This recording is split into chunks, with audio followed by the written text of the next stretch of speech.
Bro, చాలా మంది muscles gym లో బిల్డ్ అవుతాయి అనుకుంటారు, కానీ నిజమేంటి? చలో తెలుసుకుందాం.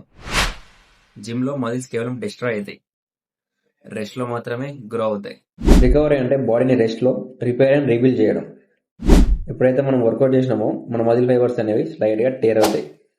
ట్రైనింగ్ తర్వాత body protein and rest use చేసుకొని వాటిని రిపేర్ చేస్తుంది.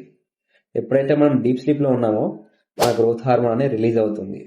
అదే మనం కొత్త మజిల్ టిష్యూని డెవలప్ చేసి ఫ్యాట్ ని బర్న్ చేస్తుంది. ఎప్పుడైతే నువ్వు స్లీప్ ని స్కిప్ చేసినామో రిపేర్ అనేది పూర్తిగా కాదు. సో రిజల్ట్స్ అనేవి స్లో అవుతాయి, ఎనర్జీ డ్రాప్ అవుతుంది. సో మనకి పక్కా 6 to 8 hours స్లీప్ అనేది మ్యాండేటరీ. సేమ్ టైంకి పడుకోవడం లేవడం అలవాటు చేసుకోండి.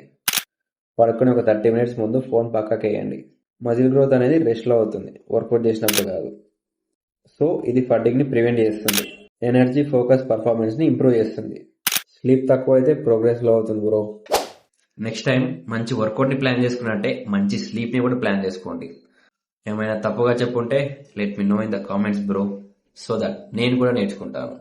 ఒక్కటి యాదుంచుకో, కన్సిస్టెన్సీ లేని డ్రీమ్ ఇమాజినేషన్ మాత్రమే.